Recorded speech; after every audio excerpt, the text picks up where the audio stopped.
Químicas Vibe, com professora Roxana. Olá, tudo bem? Meu nome é Roxana, bem-vindos ao canal Químicas Vibe. É muito bom tê-los por aqui. Rock, eu acho que a gente vai aprender propriedades periódicas. É hoje, vamos lá então? Tabela periódica, parte 2.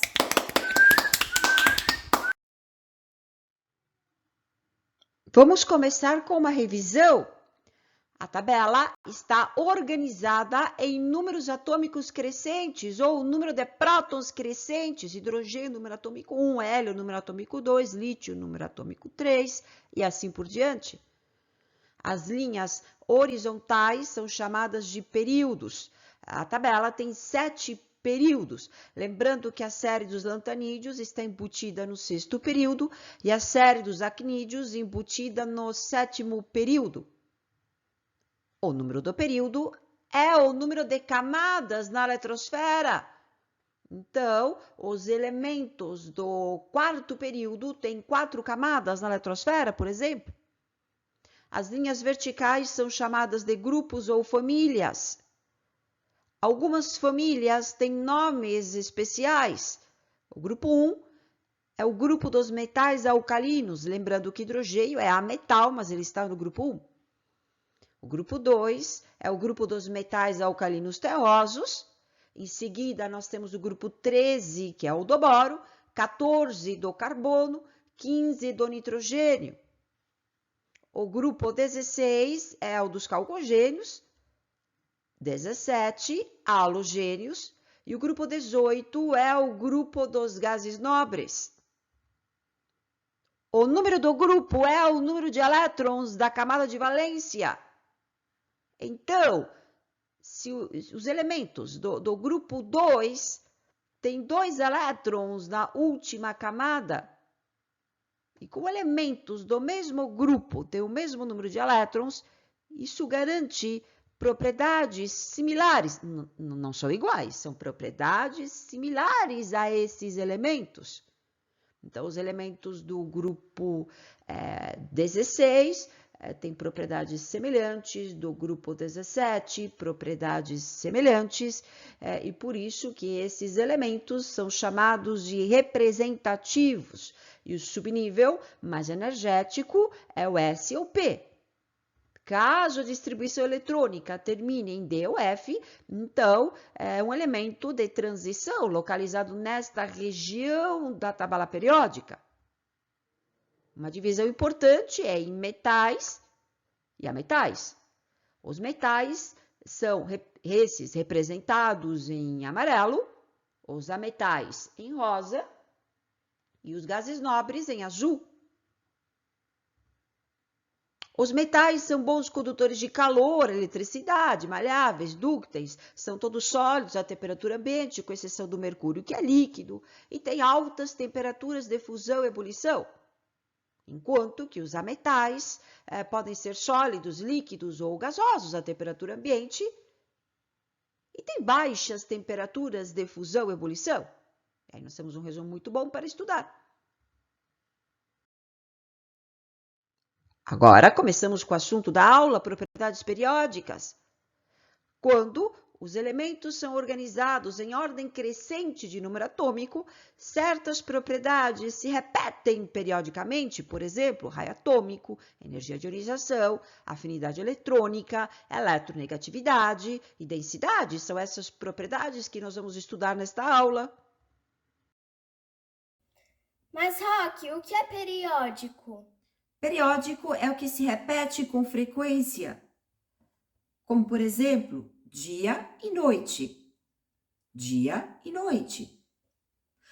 Ou ainda as estações do ano: verão, outono, inverno e primavera. Aí no ano seguinte repete: verão, outono, inverno e primavera. E ainda as fases da lua: nova crescente, cheia, minguante. Nova crescente, cheia, minguante. Isso é algo periódico, é o que se repete com frequência. Na tabela periódica, a cada período, a cada fila horizontal, as propriedades se repetem. Por isso se chama Se chamam propriedades periódicas. Raio atômico. Vamos colocar dois átomos iguais juntos. A distância entre dois núcleos é chamada de D. E o raio seria a metade desta distância. Ou seja, o raio é aproximadamente a distância entre o núcleo e a última camada. Agora veremos a variação do raio nos grupos. E como exemplo, o grupo 1 da tabela periódica. O número do período é o número de camadas. O número do período corresponde ao número de camadas na eletrosfera. Então, o hidrogênio está no primeiro período, ele terá uma camada. Lítio, no segundo período, ele terá duas camadas. Sódio, que está no terceiro período, terá 3 camadas. Potássio, do quarto período, terá 4 camadas e assim por diante. E aí nós percebemos que no grupo, à medida que aumenta o número de camadas, aumenta o raio, o tamanho do átomo. E a variação é a mesma em todos os grupos da tabela periódica. Variação do raio nos períodos, nas linhas horizontais. Como exemplo, o terceiro período, que vai do sódio até o argônio. O sódio tem número atômico 11 prótons no núcleo. E o argônio tem número atômico 18 prótons no núcleo. Os prótons têm carga positiva e os elétrons carga negativa. E nós sabemos que cargas opostas se atraem. Portanto, 11 prótons atraem os elétrons de 3 camadas. 11 prótons atraem 3 camadas. E a pergunta é, será que o átomo de argônio é maior ou menor que o átomo de sódio? O átomo de argônio, ele tem 18 cargas positivas, e 18 cargas positivas puxam muito mais as mesmas 3 camadas, e, portanto, o átomo fica menor. Então, concluímos que, no período, o raio cresce da direita para a esquerda. Em todos os períodos, o raio cresce da direita para a esquerda à medida que diminui o número atômico. A figura mostra os 18 primeiros elementos da tabela periódica, distribuídos nos períodos 1, 2 e 3. Nós sabemos que nas famílias, à medida que aumenta o número de camadas, aumenta o raio. E nos períodos, à medida que aumenta o número atômico, o tamanho, o raio do átomo diminui. E agora, nós vamos observar esta propriedade no gráfico. O primeiro período é muito curto, só tem hidrogênio e hélio. E aí percebemos que hidrogênio para o hélio, o raio diminui.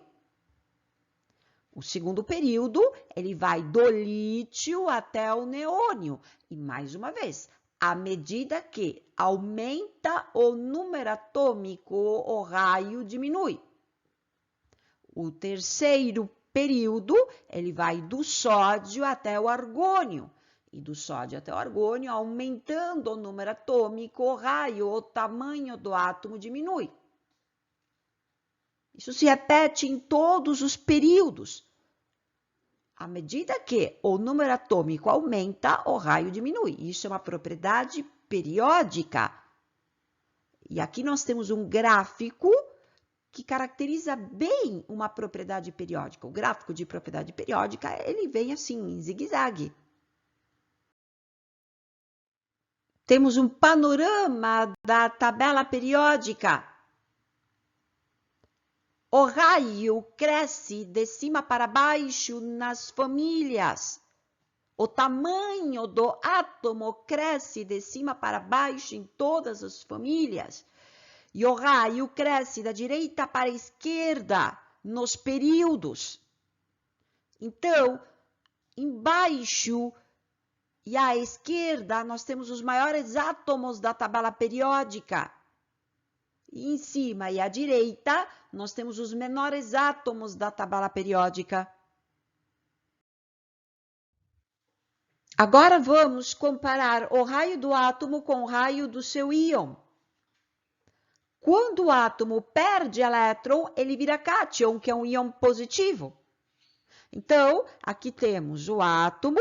Esse átomo vai perder um elétron e o cátion fica menor. O raio do átomo é sempre maior do que o raio do cátion. Outros átomos ganham elétrons e viram ânions. Aqui temos o átomo. Ele vai ganhar o elétron e o ânion formado tem um raio maior. O tamanho é maior. O raio do átomo é sempre menor do que o raio do seu ânion. O que eu quero dizer que, quando o átomo perde elétron, o seu cátion é menor.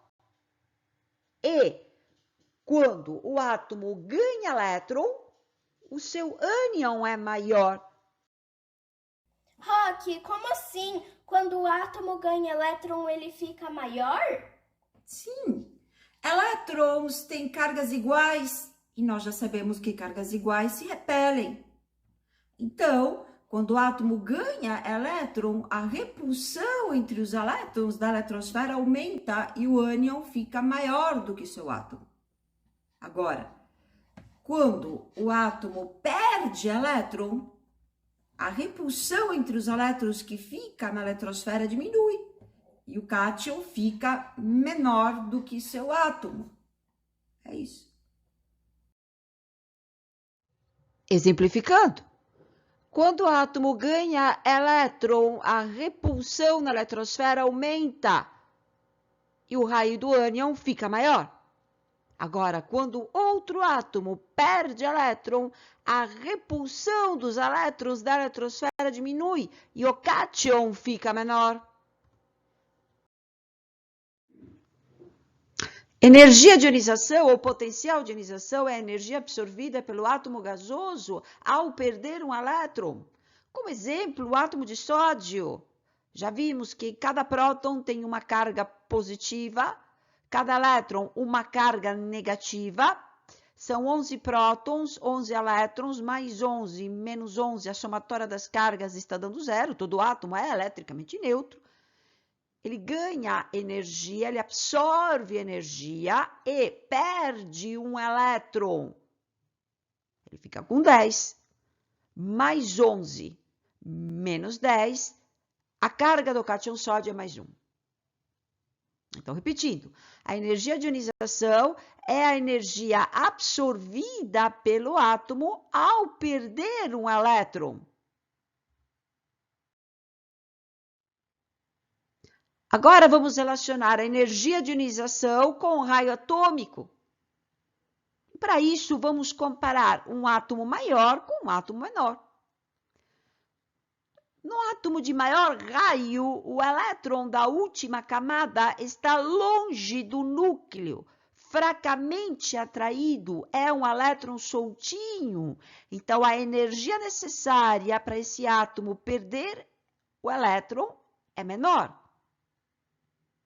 Por outro lado, o átomo de menor raio, o átomo pequenininho, tem que os seus elétrons estão perto do núcleo, o elétron está fortemente atraído, é mais difícil tirar esse elétron, portanto, a energia é maior. Quanto menor o tamanho do átomo, quanto menor o raio, maior será a energia de ionização, maior será a energia necessária para arrancar um elétron. Como exemplo, o átomo de sódio, 1s2, 2s2, 2p6, 3s1. A primeira camada, que é a mais próxima do núcleo, tem 2 elétrons. A segunda camada, 8 elétrons, 2 mais 6, 8. E a terceira camada, que é a mais distante do núcleo, tem um elétron. O átomo de sódio absorve energia e perde o elétron da última camada. E aí fica com duas camadas. O sódio recebe 490 kJ, quilojoule é a unidade de energia, e se transforma em cátion e perde um elétron. Agora, para retirar o próximo elétron é muito mais difícil. A energia necessária é maior. O cátion sódio perde o elétron e se transforma em Na2+. A energia absorvida pelo cátion sódio é 4.500 kJ. Então, nós percebemos que quanto menor o raio, maior é a energia necessária para perder o elétron. E tem mais. O sódio, ele tem 3 camadas. E o cátion sódio, 2 camadas. Então, toda vez que acontece uma mudança de camada, a variação de energia de ionização é muito maior.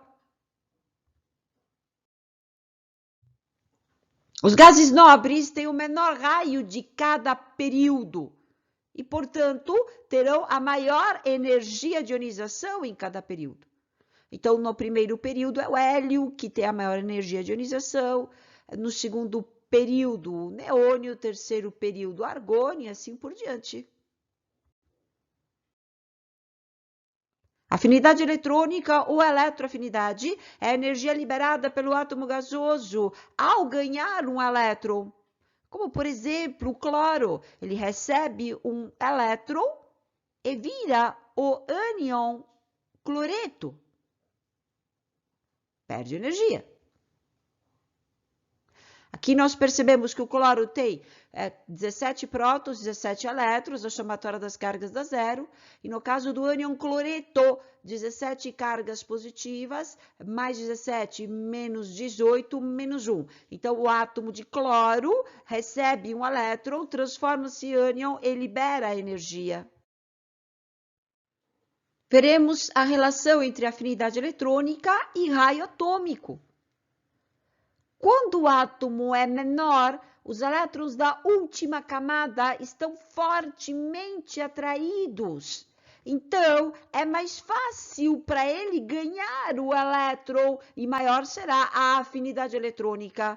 Quanto menor o raio, maior é a afinidade eletrônica, maior a afinidade por elétron. Eletronegatividade é a tendência do átomo de puxar elétrons nas ligações. Como exemplo, entre o hidrogênio e o flúor puxa mais elétrons. Então, nós dizemos que o flúor é mais eletronegativo do que o hidrogênio. Agora, entre o cloro e o carbono, é o cloro que puxa mais os elétrons das ligações. Então, nós dizemos que o cloro é mais eletronegativo. Agora, quando os átomos são iguais, eles puxam igualmente o par de elétrons, ele fica preferencialmente no meio. Nós dizemos que a eletronegatividade é a mesma, portanto. A tabela mostra os valores de eletronegatividade, são valores relativos organizados por Pauling. Nós percebemos que o mais eletronegativo é o átomo de flúor, 3,98. Depois o oxigênio e o nitrogênio. Fon são os átomos mais eletronegativos da tabela periódica. Depois temos o cloro, o bromo, o iodo, enxofre, fósforo e hidrogênio. Daqui, desta tabela, sai a escala de eletronegatividade que nós usamos muito na química. Fon, cloro, bromo, isque, pH.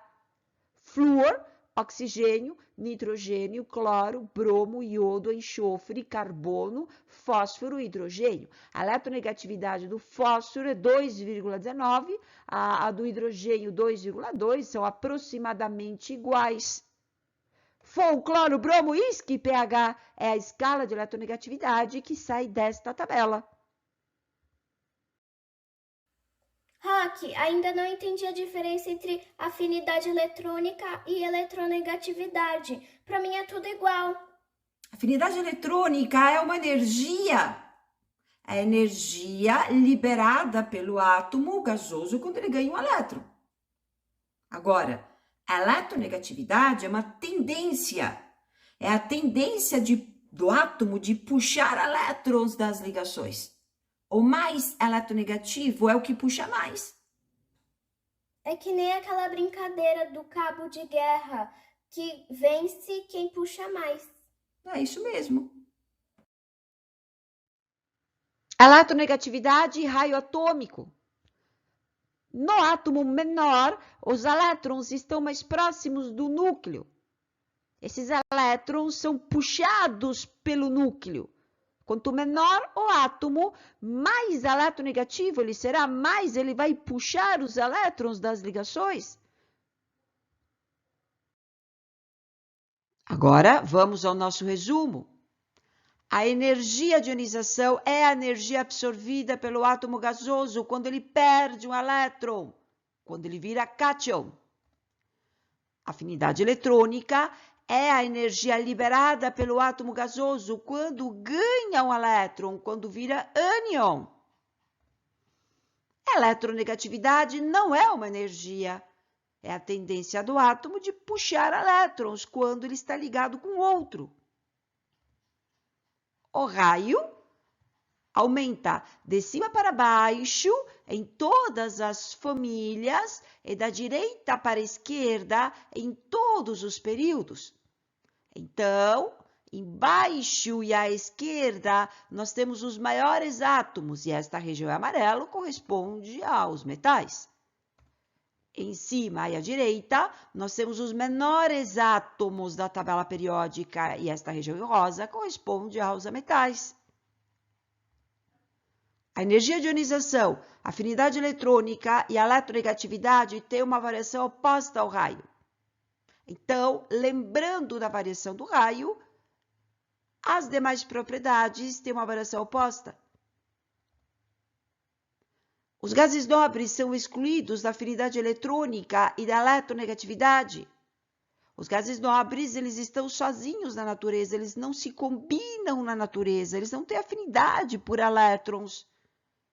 E como estão sozinhos, são monatômicos, eles também não puxam elétrons. Temos um resumo bom para estudar aqui.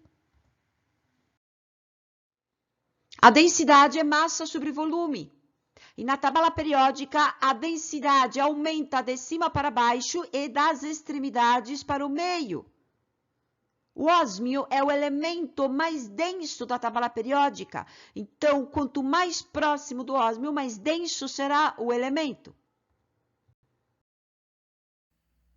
Bem, chegamos ao fim de mais uma aula. Espero que tenham gostado e até a próxima, então. Beijos!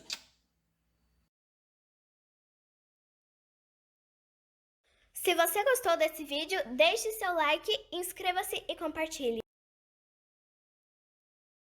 Se você gosta de mistério e batalhas espirituais, veja também Revelações Ana Kors, links na descrição.